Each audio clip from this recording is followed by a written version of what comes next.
Now, I've entitled this study kind of with a tongue-in-cheek title, as an attempt to highlight something that seems to be missed by many, namely the Mishnah did not exist as a written document in the pre-destruction era. So I've entitled it, "What version of the Mishnah did Paul read?" And we all know the answer to that, right? Oh, we do know the answer to that, don't we? In my library, I have a number of different copies. I have Danby's translation. I have the Kahati 21-volume Mishnah and commentary on it. I also have the Blackman volumes. Now, do you think Paul had any of those? I'm being facetious. Well, what about maybe just a manuscript, the earliest manuscript we have, the Kaufman manuscript? Is there a chance that he had that? The answer is no. It's impossible. It's quite obvious that no one, including Paul, could have possibly read what is known in our day as the Mishnah. In fact, as we shall see, the Mishnah was not widely read by Jewish communities in the centuries immediately following the destruction of the temple either. For the Mishnah was not published as a written document until much later. This is one of the grave difficulties that we have as Americans, and I'm going to have to say Canadians too, is that we have begun to think that history, when we look back into history, they lived the way we do. They thought the way we think. They studied the way we study. We're naive enough to actually think that. I venture to say that there are probably some of you, perhaps, and maybe others who will be viewing this teaching in the future, that have never asked themselves the question, did Paul read the Mishnah? To them, it's just, and I can remember growing up thinking to myself, what was church service like for Jesus? Nobody had ever told me he never went to church. So it's easy for us to anachronistically put back on ancient history what we have experienced. Along the same lines, it is a methodological error to speak of first century Judaism, for no such monolithic Judaism existed. We must rather speak of Judaism plural in the pre-destruction era. You understand what I mean, pre-destruction? Before 70 of the Common Era, when the temple was destroyed. Granted that the variety of Judaisms extant in the first century surely had some things in common, right? I mean, the Roman government felt they could identify Jewish people regardless of what sect they were part of. By the way, they weren't identified by these things necessarily. Shabbat, circumcision, and Tanakh. There were other things that identified them as well. It was nonetheless their clear and in some cases radical differences that produced the variegated Judaism of that era. It would be like today if we talked about Christianity. We do. We say, in Christianity they teach. Well, that's a misnomer, isn't it? We have to say Christianities. I've had cult people come to my door and introduce themselves as Christians. They don't believe anything like what some of the other Christians believe. So you get my point. Unfortunately, the presupposition of some in the Messianic movement is that the later corpus of rabbinic literature presents a monolithic, historically accurate description of the Judaism practiced by Yeshua and his disciples. This is a huge problem. We read this rabbinic literature and we say, this must be how Yeshua thought. This must be what his disciples did. This was how they lived.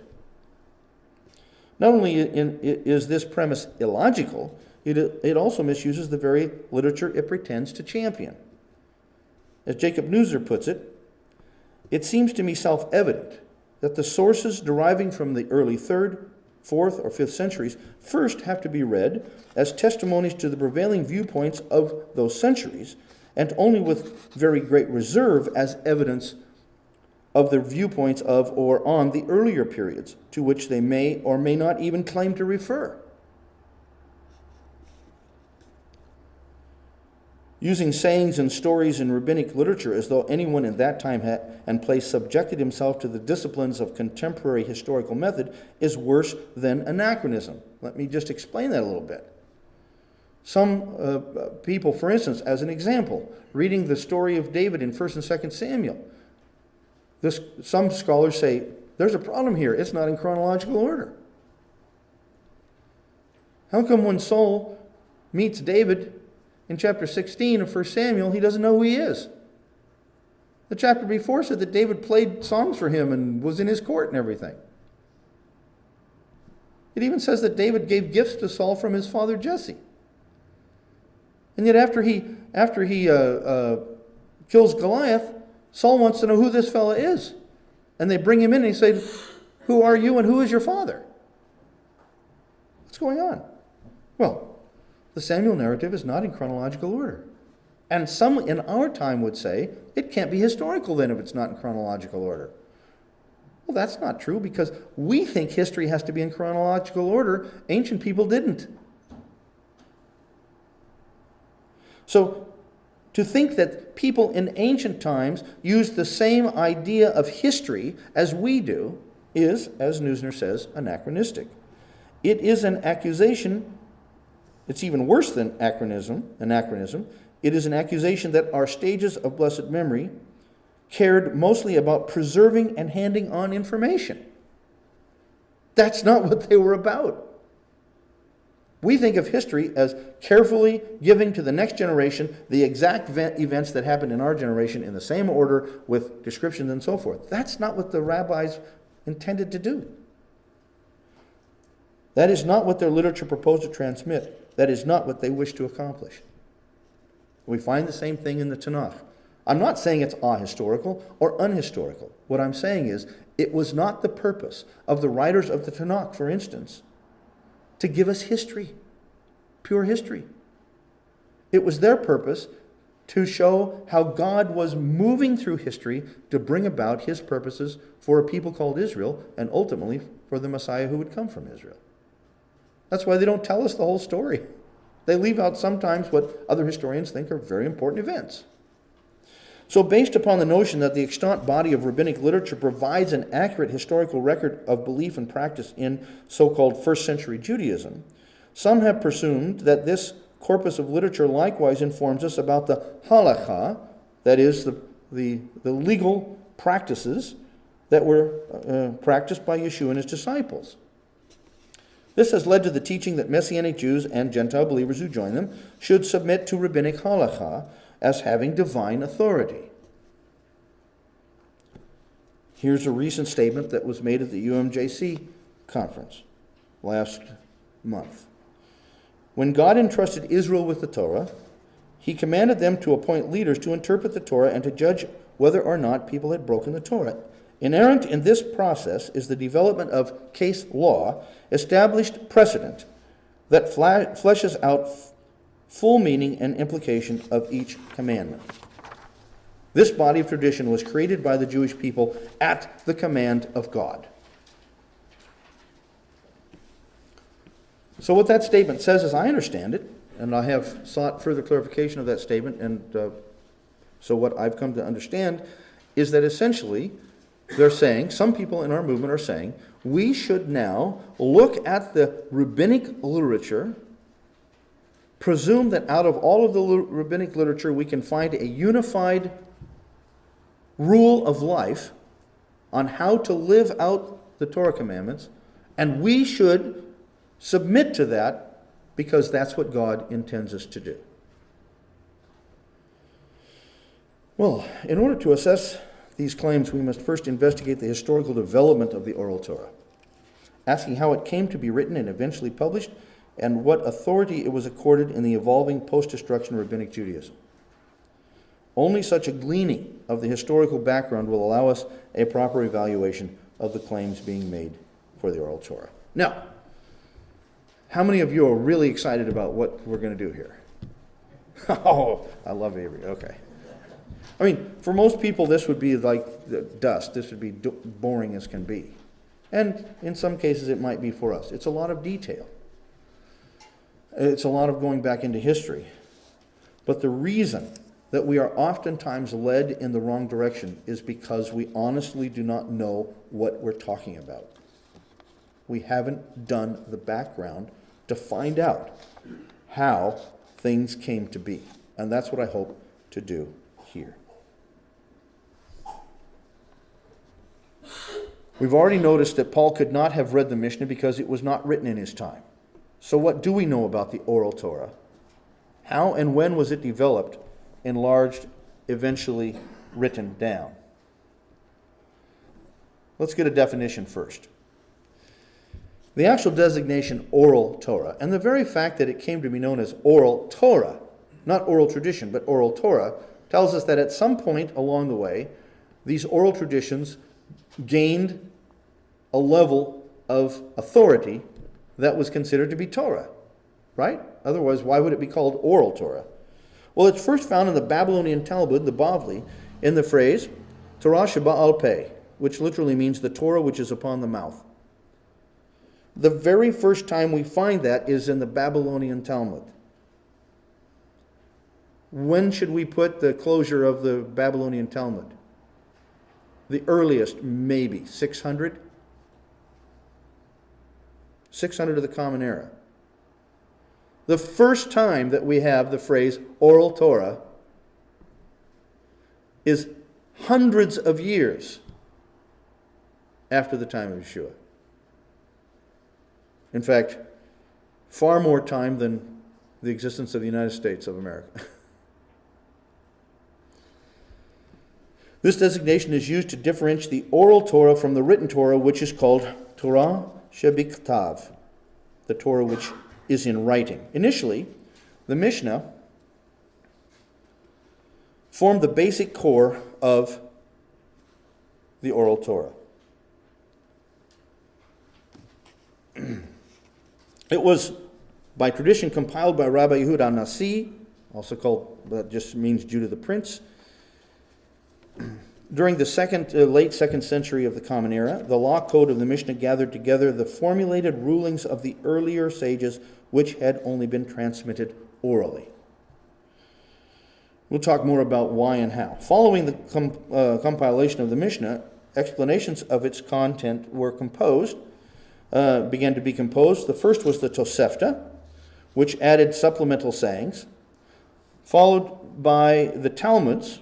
And the Talmuds, there are two. The Yerushalmi, which some say was completed or began to be completed around 400, and the Bavli, as I said, between 500 and 600, both of which offered systematic exegesis of the Mishnah. In addition to the Tosefta and Talmuds, the Midrashim, which are commentaries on the exegetical commentaries, meaning commentaries that talk about the text itself and explain the text. Others that are homiletical, meaning what? That the teacher was preparing to teach in the synagogue and made interpretive comments about the text. These Midrashim fill out the rabbinic literature that comprises the primary corpus of the oral Torah. And by the way, we're going to have plenty of time for Q&A, so please be writing down, say, I don't understand this, or what about this, or whatever, so that we can have some dialogue here in a few minutes. To these ancient works was added further rabbinic things down through the centuries, rabbinic commentary and rulings, which sometimes are called responsa. That is, when a well-known rabbi in a given area would deal with a legal issue and would write his opinion, then that would be gathered and put together so that the responsa became kind of an ongoing commentary on how the Torah should be obeyed, which have to one extent or another continued the evolution of the oral Torah in order to make it applicable for changing times, changing cultures, and geographical locations of Jewish communities worldwide. In 1563, Yosef Karo authored the Shulchan Aruch, which means a set or ordered table, which became known as the Code of Jewish Law. It was published 2 years later in Venice. Karo sought to gather together all of the primary halakhic rulings into one work in order to give the Jewish people a convenient source for making legal and halakhic decisions. In other words, the Shulchan Aruch was a little bit like a pre-internet. instead of having to go and bother the rabbi, instead of having to go and bother the teacher, if you had access to the Shulchan Aruch, if you had a copy within your village or whatever, you could just go look it up.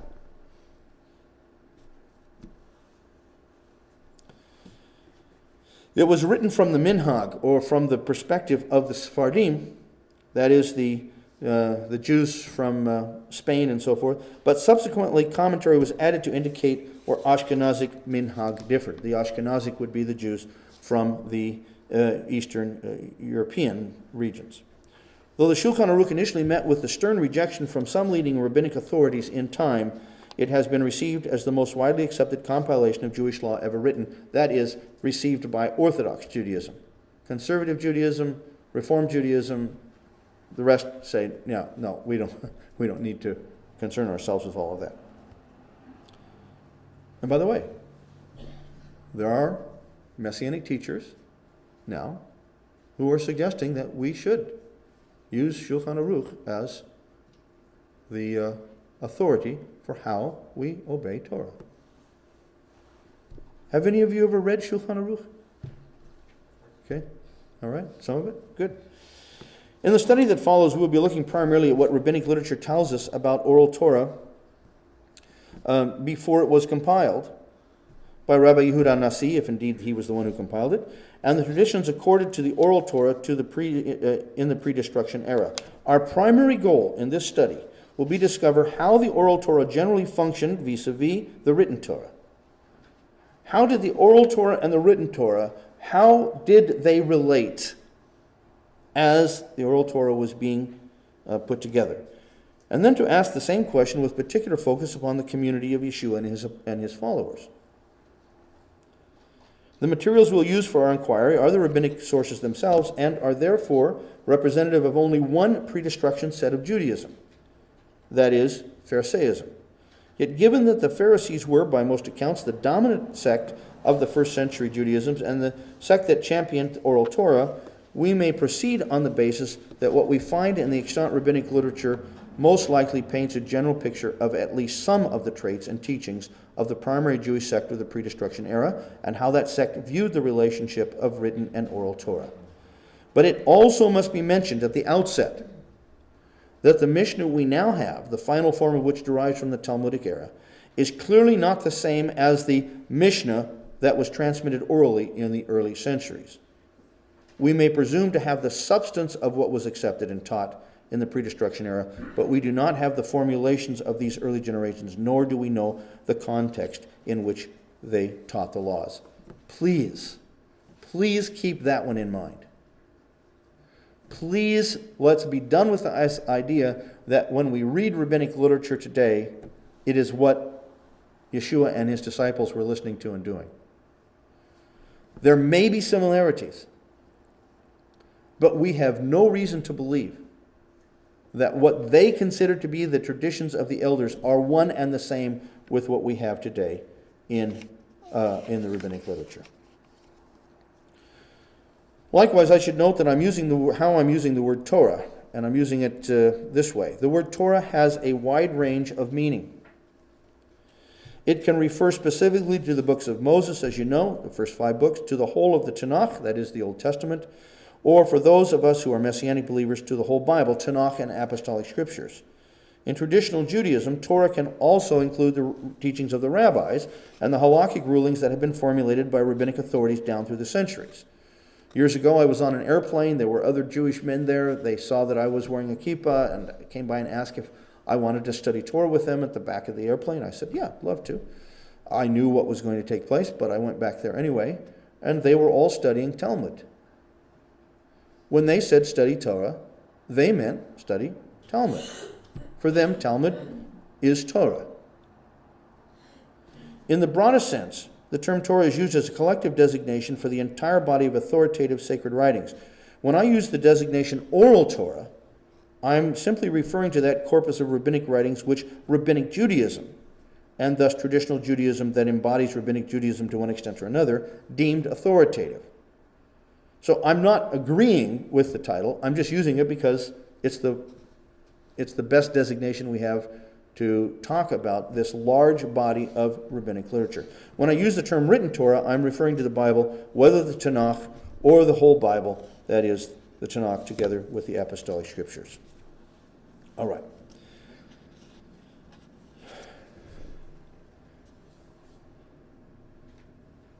The written and oral Torah. Looks like I have this again. Sorry. I must have hit a wrong button.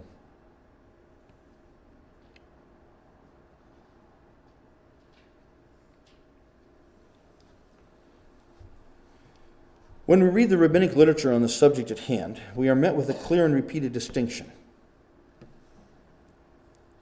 The scriptures are to be written and transmitted in written form, while the teachings and rulings of the sages, even translations of the Tanakh into Aramaic, called the Targumim, must be memorized by repetition and transmitted orally. Now that's something that may be kind of new to some of you. As we're going to see, it was absolutely and in every way prohibited to write down the traditions. Was not allowed. They were not even allowed to write down translations. Now, you might say, what about the Septuagint? Well, apparently that was the only exception. The Greek translation. Why was it an exception? Well, there was at least the tradition that when the Septuagint was translated, when they translated the Tanakh into Greek, that there were all of these Jewish scholars who were separated into separate rooms, and they all did a translation, and it was a miracle, if you know this story, that they all came back with exactly the same translation. Now, what would that tell you from a rabbinic standpoint? The rabbis agree with that story as proof that the Septuagint was the work of the spirit of prophecy. The same Spirit of God that gave the prophets the words gave the translators the right words, so that the Septuagint is considered to be, if we can use a later word that Paul coined, inspired. The Septuagint is an inspired text. The Targumim are not. The translations in Aramaic are not. So we could understand perhaps why there was an exception made for the Septuagint. Additional clarity of this distinction is made in the basic terminology of study. The Talmudic rabbis consistently use different terms to denote the study of these two disciplines, showing that a clear dividing line between written and oral Torah was maintained even within Rabbinic Judaism. Thus, to study the written Torah is always denoted by the verb kara, to read. You never hear them saying that they read the Mishnah. You don't read the Mishnah. That compilation of traditions. No, you don't read it because it's not written. You read Tanakh. And therefore it's written. What did they refer, and even today in Israel, when they refer to the Bible as a whole, they refer to it as mikra, that which is written, that which is read. So, it's always kara, to read, and that which is studied, the scriptures, is referred to as mikra. In contrast, to study the oral Torah uses the verb shana, to repeat, and that which is studied is therefore referred to as Mishnah, that which is repeated. That's what Mishnah means. Mishnah means that which is repeated. The more complete terminology, respectively, is kara et hamikra, to read what is read, and shana et hamishna, to repeat that which is repeated.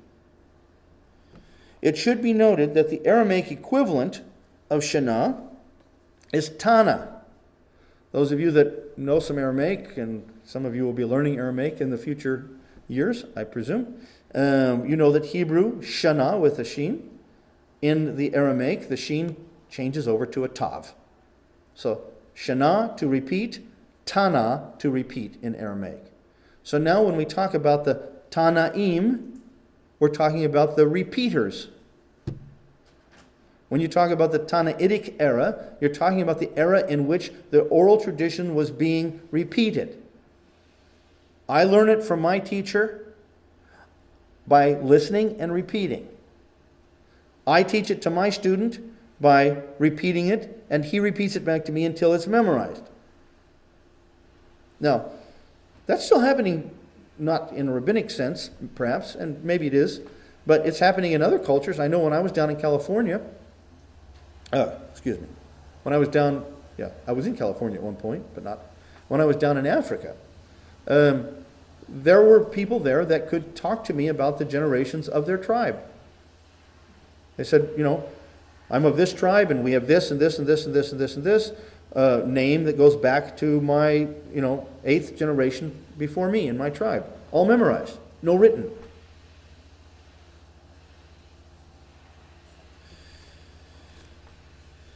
So it should be noted that the Aramaic equivalent of Mishnah is matnita and the Aramaic equivalent of Shana is Taneh or Tanah. Thus, the Tanaim are those who repeated the traditions, learning them by memory through the repetition and repeating them to their students. In contrast, those who transmitted the written Torah were called Sofrim. What is a Sofer? He's a writer. He's a scribe. Their principal work was that of writing. It is not as though the scribes never memorized the written text, nor that the Tanaim never used writing to aid in their memorization of the traditions. For instance, tradition has it that scribes, after writing the Torah many times, were able to quote large sections from memory, and even to quote the entire Torah from memory. Rabbi Ishmael ben Yossi of the late 2nd century claimed to be able to write out the whole scripture from memory. That might be an exaggeration, but it might not be either. Yet the standing rule was that not one letter of the written Torah was to be copied from memory, but that one must copy the written Torah from a written Torah. You understand what I'm saying? A scribe couldn't sit down and say, okay, I'm going to make a copy of Breshit, of Genesis, and do it from memory. It was not allowed. If a copy was found that had been made from memory, it was destroyed. Why? Because the written Torah is fixed. It cannot change.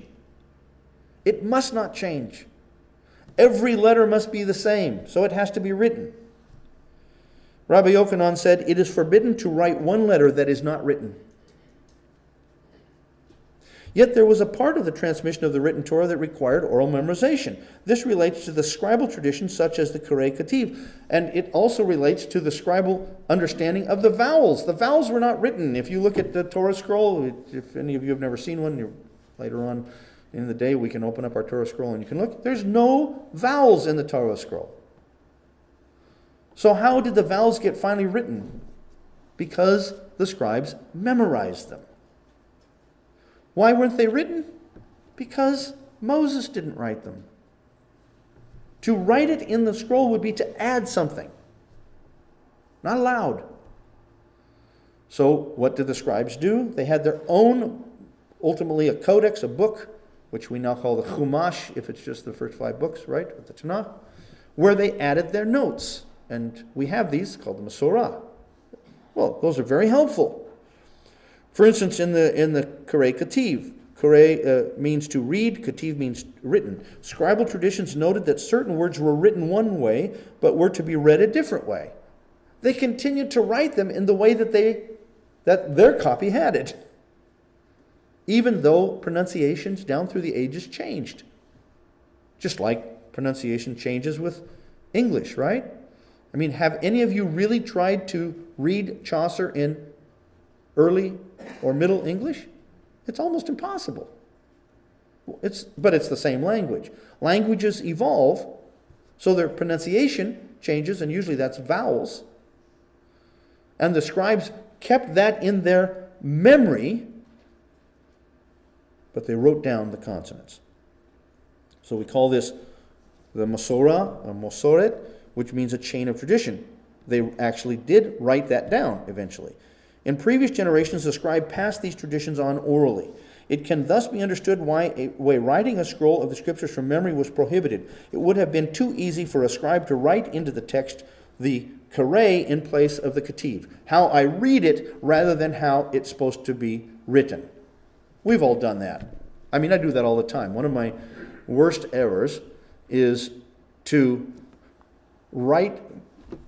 type on my computer a word that sounds like the word I actually want to write. And then I go back and proofread and I say, oh, I got the wrong word there. You write N-O instead of K-N-O-W. What have you done? You've written down something that you're hearing, not rather than what it's written.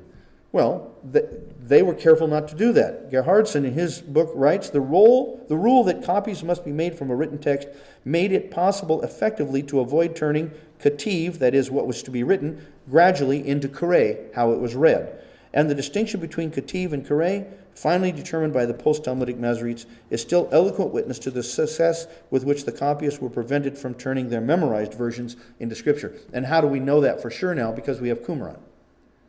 So we can look at a Qumran scroll, we can look at a scroll in the 900s or a codex in the 900s or the thousands of the Masoretes and say, wow, there is unbelievable accuracy here, even if there are some slight changes. Quite the opposite was the case with the transmission of the oral Torah. For in regard to that which is repeated and memorized, Mishnah, it was prohibited to be written or to be transmitted as a written text. You shall not transmit orally that which is written. You shall not transmit in writing that which is oral. Now, how was I able to copy that and put it in this paper so you could read it? Because somebody wrote it down. In other words, somebody wrote down the rule that you're not to write. This rabbinic dictum appears to have been established even in the pre-destruction era. A story is told by Rabbi Yossi involving Gamliel HaZaken. Now, if indeed this is historical, if we can take it as history, then this was Paul's teacher. And he was the one who led the Sanhedrin between 20 and 40 of the Common Era, which thus reflects a pre-destruction perspective. Rabbi Yossi said, it once happened that my father, Halafta, visited Rabbi Gamliel Barabi at Tiberias and found him sitting at the table of Yochanan ben Nitzuf with the Targum of the book of Job in his hand. Okay, a Targum is what? A translation of Job into Aramaic. It's not supposed to be written, right?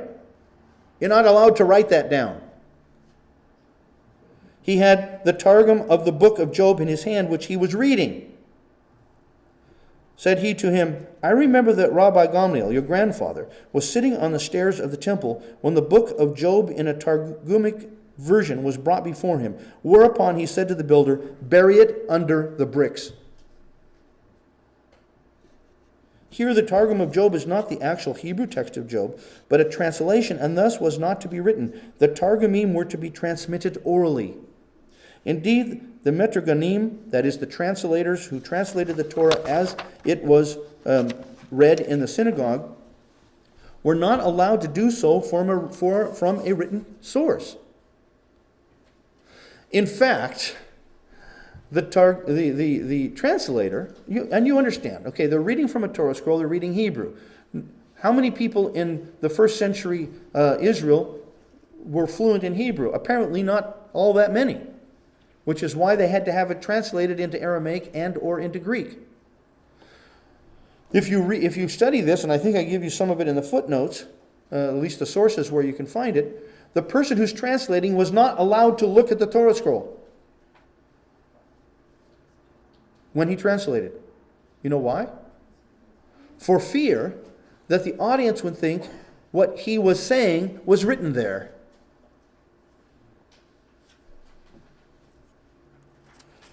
Thus, when Gamliel the elder saw the written Targum, he demanded that it be permanently hidden away.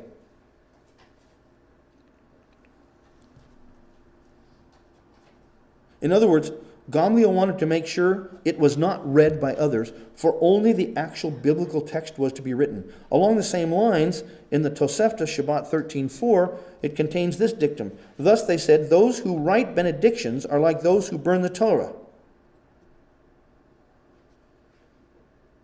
The point here is that written benedictions, or liturgy, also were contrary to the injunction that only the Tanakh itself could be written and transmitted in written form. Written benedictions or prayers could in time be mistaken by the populace as the actual words of Torah. Now that's happened to us here at Beit Hillel. We'll be discussing a point, and somebody will say, yeah, no, but it says somewhere in the Bible, and then they'll quote something out of our prayer book. We've said it so many times, we've prayed it so many times, that you begin to have it in your mind. Say, well, wait, let's look and see. Is that in the Bible? No, that's not in the Bible. Well, I know that it's in the Bible. I remember that I remember it's in the Bible. Say, no, it's in the Siddur.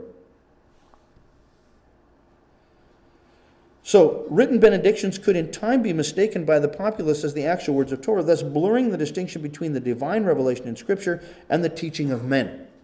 Moreover, a very similar notice is found in the Babylonian Talmud, Temurah 14b, being applied to halachot in general. Rabbi Abba, the son of Rabbi Chia, Bar Abba says to Rabbi Yochanan, Rabbi Yochanan said, those who write halachot are as one who burns the Torah, and he who learns from them receives no reward.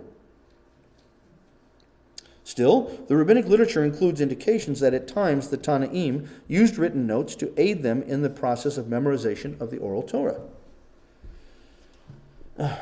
However, apart from the scroll of fasting, whatever might have been written down of the oral Torah was done so for personal use and was not to be considered authoritative. Indeed, even when Yehuda Hanasi himself,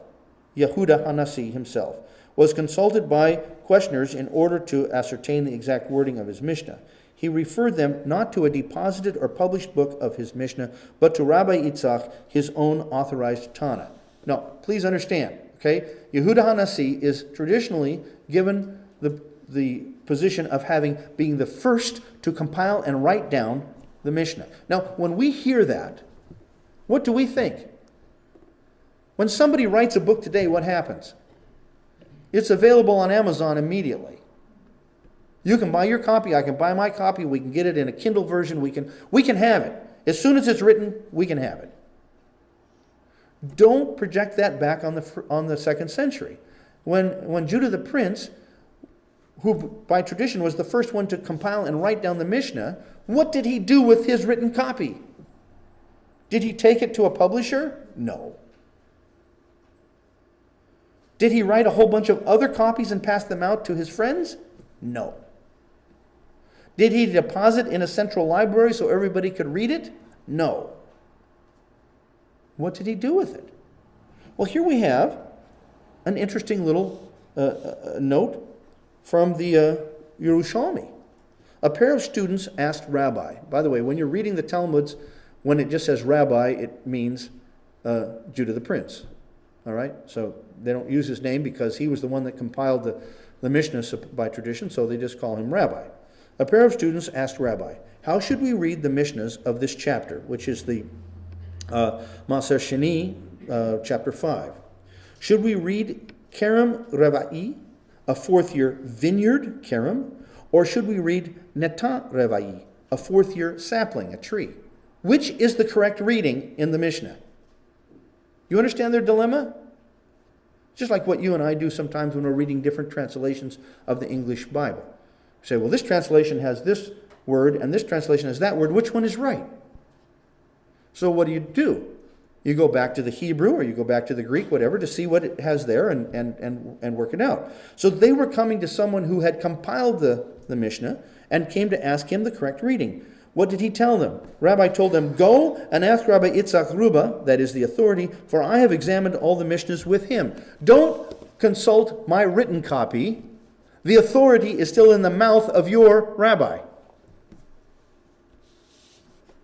The distinction between oral and written Torah is also marked by the locations in which each was taught and learned. While historic documentation describing the educational methods in the Judaisms of the pre-destruction era is sparse, the picture becomes clearer for the 2nd and 3rd centuries. Primarily, there were two types of schools. There was the Beit Sefer, or the house of writing, and Beit Sofer, I should say, house of writing, or Beit Sefer, the house of the book, and the Beit HaMidrash, the house of study. The Beit Sefer was usually located in the synagogue or an adjunct room and was the place where children first began to learn the Aleph, Bet, and to read. According to one tradition, Shimon ben Shittach of the 1st century BCE arranged for children to attend a Beit Sefer. Another tradition has it that elementary schools originally began in Jerusalem, then spread to the outer regions. It is said that the high priest Yehoshua ben Gamala, 60 to 70 is the tradition, established schools in every province and every town. It seems likely that this claim is exaggerated, but it is probable that numbers of elementary schools or Beit Sefer were established in Israel at the time of the destruction. If you wanted your children to learn to read, and you didn't know how to read, you left them at the synagogue, or they went to the synagogue, the local synagogue, or place of meeting in order to learn. The primary purpose of the Beit Sefer was, as the name implies, what does Sefer mean? To write, right? A scribe, sofrim. I know it means to count, but it also means to write. They went to the Beit Sefer, as the name implies, to teach the students to read and to write. Thus, the Tanakh itself, beginning with the Torah and specific Leviticus, according to tradition, where did the children first begin to read? Vayikra, Leviticus. That's an interesting place to start. Why not start with Breshit, the first word of the Torah? Any ideas? Yes? I understand the reason that they started with Leviticus was because when you study the sacrifices, the sacrifices are holy. And because, I think it's because the word is holy that you might not let the children who are young and innocent start with what is the holiest, which is the sacrifice. Okay, yeah. I mean, it starts with the sacrifices. It starts with the most important part of their life as they grow up to be adults. They can always sit and discuss and argue about the first chapters of Bereshit later on. Like, what does it mean? How does it apply? And so forth. But this gives very concrete, Leviticus gives very concrete halacha on what you're to do in terms of worshiping God and walking and honoring Him with regard to sacrifices. Yeah, that's probably a good reason. They starting with Leviticus formed the textbook for such instruction. According to Pirkei Avot, when the boys were 10 years old, those who wished to pursue further studies, and by the way, it was boys only, not girls. Sorry. Further studies went to the academy, the Beit HaMidrash or Beit Talmud, to study under a teacher of Mishnah. Here the method of instruction was oral. The students listened to the words of their instructor, repeated these words, and sought to memorize them through constant repetition. The goal was to teach the students the established Jewish tradition and halakha derived from the biblical text through various methods of interpretation and reinterpretation. In contrast to the Beit Sefer, the means of instruction in the Beit Midrash was that of oral repetition. A Baraita, which would be a saying from the Tannaitic period, but not ascribed to a given sage, in the Bavli Eruvin 54b establishes that such repetition should be at least 4 times for each section, since this mimics the manner in which, according to the rabbis, the oral Torah was initially given to Moses on Sinai. I'm not going to read this long quote, but you have it there for you. Essentially, they say, well, Moses came up and God told him, and then Moses told, and then Aaron came and God told Aaron in the presence of Moses. And then Nadav and Avihu came, and God told them in the presence of Moses and Aaron. And then the 70 elders came, and God told the 70 elders the same thing in the presence of everybody. So that means that Moses heard it 4 times. Given a minimum standard for a teacher to repeat the lesson in the Beit Midrash, we should not be surprised to find that a teacher's excellence and diligence would be noted by his willingness to exceed the minimum. Thus, a saying attributed to Elder Hillel is, he said to Hillel, "Then shall you again discern between the righteous and the wicked, between him that serves God and him that serves him not. The righteous is the same as he that serves God. The wicked is the same as he that serves him not." He answered him, "He that serves him and he that serves him not both refer to such as are perfectly righteous. But he who had repeated his chapter 100 times is not to be compared with him who repeated it 101 times." So what's the point here? Don't think you're finished when you've done it 100 times. It'd be better if you did it 101 times. No, it'd be better if you did it 150. No, it'd be better if you did it 200 times. No, it'd be better if you did it, etc. Similarly, the hyperbolic notice regarding Rabbi Pereda shows that a good teacher was known by doing whatever was necessary to be sure that his students learned the material. So here you are, homeschooling moms and dads. Take heart, okay, from this one, okay? Rabbi Pereda had a pupil whom he taught his lesson 400 times before the latter could master it. On a certain day, having been requested to attend to a religious matter, he taught him as usual, but the pupil could not master the subject. What, the master asked, is the matter today?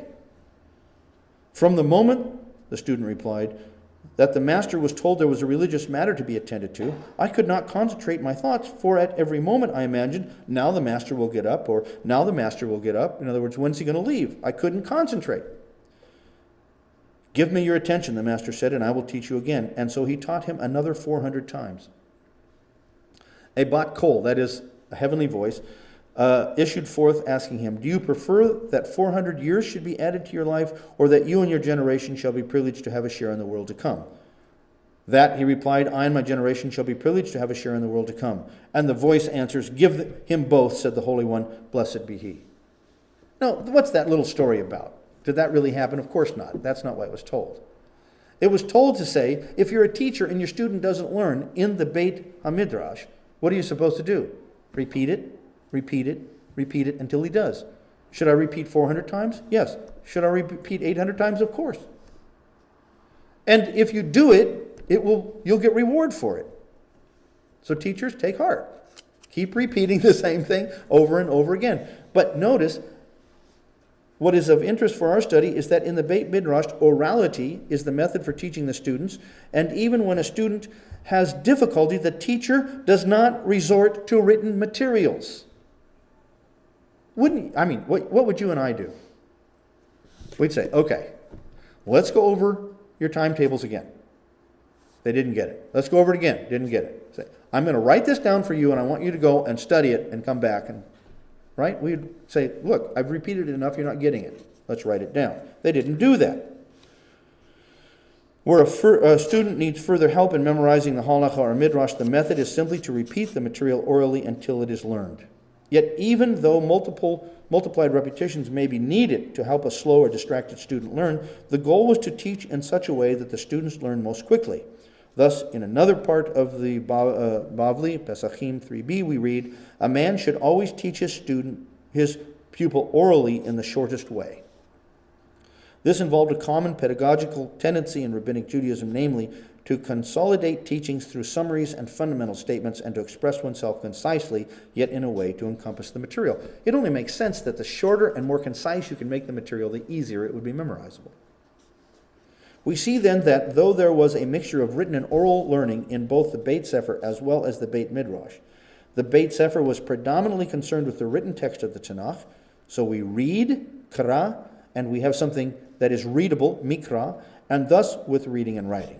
The Beit Midrash, on the other hand, was almost entirely dominated by listening and repeating the tradition, Shana, and that which is repeated, Mishnah, with writing being done only for personal use and most likely for listing mnemonic terms which could aid in the process of memorization. Here then, in the methodology for learning and transmitting the oral and written Torah, we see that a clear distinction between the two was carefully guarded and maintained even into the post-destruction era.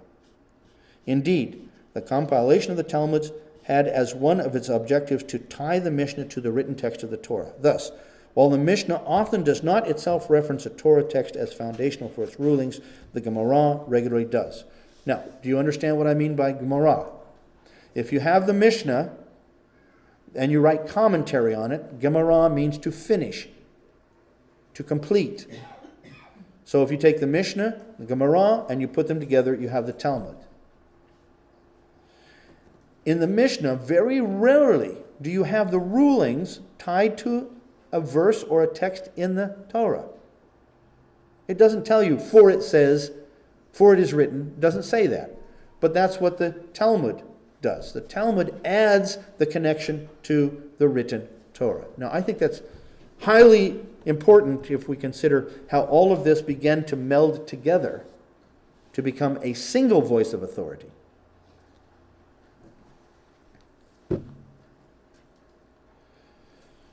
What motivated the sages to require that traditions be transmitted orally and not written? A number of possibilities have been suggested to explain why the sages prohibited the oral Torah to be transmitted in written form.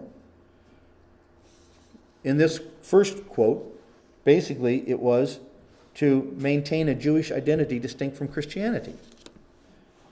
Basically, this is a little rabbinic story. Moses asks God, why not write down the oral as well as the written? Why not write it down? And the Holy One, blessed be He, says, I know that in the future the Gentiles will have the written Torah. If they also have the written oral Torah, they'll be able to be just like you. So we'll keep the oral Torah unwritten so that it has to be transmitted from father to student, son, or from teacher to student, so that the Gentiles, even though they have the Bible, won't have our traditions. Well, it sounds to me like that whole idea is being done when there was a problem about identification. It's kind of interesting, isn't it? We're having that same problem in our movement. And at least some are saying, if you're Jewish, you should have identified by something that the Gentiles aren't identified by. Same problem, same wrong solution. Thus, the prohibition against writing the oral Torah was to give Israel a means of remaining distinct from the Gentiles, and particularly from the Christian church. For the emerging Christian church had claimed the Tanakh for itself, including the covenants made with Israel, and proclaimed itself as the new Israel. Replacement theology pushed the rabbis to find a way to be different than the Christian church. Thus, according to the Midrash, only the oral Torah remained by which the Jewish people could be distinguished from the Christians. But as one author, Safrai, has noted, this argument is a non sequitur. The Midrash quoted above was being compiled during the 3rd or 4th centuries, maybe later, the very era in which the oral Torah was becoming more and more finalized. It was already in the process of becoming more widely known, not increasingly sequestered as a secret known only to Jews. Moreover, it seems clear that the emerging Christian church had no attraction to the oral Torah, nor were they anxious to look Jewish by adhering to the oral Torah as though it belonged to them. When they said we're the new Israel, they said we're the new Israel and we have displaced Judaism. They didn't want to be like Judaism. Indeed, proof that the emerging Christian church viewed itself as other in regard to or over against Jewry is amply seen in the manner in which the written Torah was being reinterpreted away from a Jewish context in order to fit the church as the, quote, new Israel. A second possibility of why it was prohibited, the oral Torah, to be written down: to maintain the priority of the Tanakh over the traditions. Though it was prohibited transmitting the oral Torah and writing was to maintain a distinction between the written and oral Torah. The rule that the translator, the metrogramon, was not allowed to read his translation from a written source, as the Torah was read in the synagogue, was apparently established for this purpose. Likewise, the meaning that those who write out liturgical prayers or halachot are as those who burn the Torah seems best understood as a safeguard to maintain the uniqueness of the written Torah. At a time when most people did not have their own copy of the written Torah, but heard it as it was read in the synagogue, it would have been presumed that someone reading from a scroll during the synagogue service was reading the written Torah. The distinction had to be maintained, therefore, that the written Torah is read and all other teachings are repeated, that is, not read from a written source. If you stop to think about it for a minute, try to put yourself back in pre-destruction era. How would you study your Bible? If your dad said to you, son or daughter, every day I want you to read your Bible, how would you have done it? You'd have to go somewhere where there was a copy. You probably didn't have your own. That meant synagogue attendance was a whole lot more important because that was the only place you were going to get a chance to hear what God had written. Now, you would memorize it, perhaps. I remember back in college, I was in the dorm given the responsibility to lead a daily devotional in our dorm. And I asked the fellows in our dorm, for you, what is more important? Going to church, this was a Christian college, going to church or having your daily devotions? And they all gave the right answer from which they had been taught, having your daily devotions. You can't just exist on one day a week, you have to do it every day. I said, isn't it interesting that in the time of Yeshua, in the time of Jesus, it would have been going to the synagogue that was more important, because how could you have your daily devotions without having something to read? You would have to talk about what you learned when you heard it read, and you would have to go back to the synagogue or to the place where there was a scroll where you could check to see if what you had remembered was correct. So the distinction had to be maintained. Again, the author Safrai offers a third suggestion to explain why the sages prohibited the writing of the oral Torah. He notes that the issue of prayer could provide the answer, for there are multiple references in the rabbinic literature of the Tannaitic and Amoraic periods indicating that there was no set text of the benedictions of communal prayer. Well, that would only be the case if it was prohibited to be written. So here's another thing we have to remind ourselves. They didn't have a siddur. They didn't have a prayer book. This is why the person up front who was leading the prayers was so important.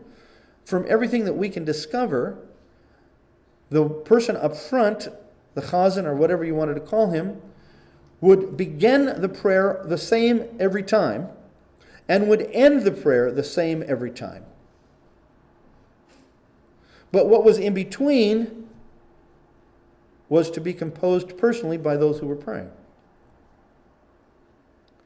In fact, there's one reference in the great synagogue in Alexandria where it was so large that the people in the back couldn't hear the chazan. So they didn't know when it was time, when that particular prayer was over. When the chazan would finish the end of the prayer, which was the same that he would do each time, he would take a white flag and wave it so that everybody could say Amen. Which maybe gives us a little insight into what Paul says in 1 Corinthians 14 when he says, if you're all talking in a foreign language and nobody can understand it, how will they say the Amen? In other words, how will they agree to conclude the prayer with you? They didn't have a prayer book. There were well-established macro structures with beginnings and endings of prayers more or less fixed, but the substance of the prayers remained fluid. As a result, there are notices in the rabbinic literature of those who expand their prayers and others who shorten them. And I'll let you read that at another time. But, is it better to have short prayers or long prayers? What did Yeshua say? If you're praying in public, don't do unnecessary repetitions. Some people think that praying long means you're holier. Well, Yeshua didn't think that. My father used to say occasionally to me when we were at the table and someone was asked to pray and give thanks for the food, they would pray long. He would say to me later in private, when somebody prays long prayers before a meal, it probably is because they hadn't spent any time with the Lord in the day. They had to make up for it by long prayers at the table. Well, at any rate, the prayers were not fixed. What is of interest for our study is that in the Beit Midrash, orality is the method of teaching the students, and even when a student has difficulty, the teacher does not revert to written materials. Where a student needs further help, went back to the wrong page. We're on page 9 at the top. Safrai reasons that in the same way, prayers were prohibited to be written in order to retain their fluidity. The Targum, Midrash, Halacha, and Agadah were to be left in oral form for the same reason. In other words, we don't want to write down the oral Torah because we want to allow it to change when it needs to be changed. What do I think is the better of these possibilities? Well, it seems to me most probable that the motivation for the rabbinic prohibition against writing the oral Torah may be a combination of all three of these. The need for self-definition in regard to the church as it became the dominant power surely made the role of the oral Torah increasingly important for rabbinic Judaism. Yet the need to maintain the ancient idea of supremacy of the written Torah required that it remain distinct from the oral Torah, and this was done by retaining the dictum that the oral Torah was to remain oral, not written. And in its orality, the oral Torah provided a flexible and accommodating hermeneutic by which the written Torah could be variously interpreted to fit changing circumstances. And any of us who have read the rabbinic literature know this, right? I mean, have you read Rashi? Rashi can make a text mean what it needs to mean for him. You say, where did he get that? Well, it's not supposed to be written down. It's not supposed to have the authority of that which is written, but it's, according to a living authority, to be changeable enough to fit the situation. However we may posit the motivation for the prohibition, one thing is clear. In the first 2 centuries, the oral Torah was never conceived of as a fixed body of rulings to which every future generation would be compelled to conform. You might want to underline that one, because I think that's the crux. On the contrary, the oral Torah in its orality was intended to remain flexible and fluid, thus reinforcing the necessity of local or regional authorities to determine how the halachot for their own communities would function in line with the fixed written Torah.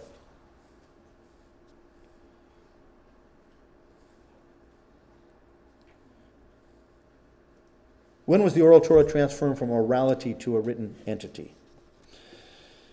As noted above, the precise era in which the oral Torah began to be transmitted in written form is debated. A strong tradition is that in the 2nd century, Rabbi Yehuda HaNasi, Judah the Prince, compiled the Mishnah in written form. But Rashi himself thought differently, holding that in the Tannaitic era, even, in other words, following the 3rd and 4th centuries, there was no written halacha, not a single letter, except the scroll of fasting. If, in fact, Rabbi Yehuda HaNasi did commit the oral Torah to writing in the 2nd century, it seems very probable that it was not published in the modern sense of that word, but that his copy was kept for personal reference and not deposited as an official text to be copied. Further, we find no indication that authoritative copies of the Mishnah circulated even during the Talmudic era. For though the Bavli mentions other written works, it never refers to a single copy of the Mishnah, nor does it ever introduce a Mishnah quote with the formula as it is written. If the Mishnah existed in written form during the era in which the Bavli was being compiled, then these written copies were apparently not in official use.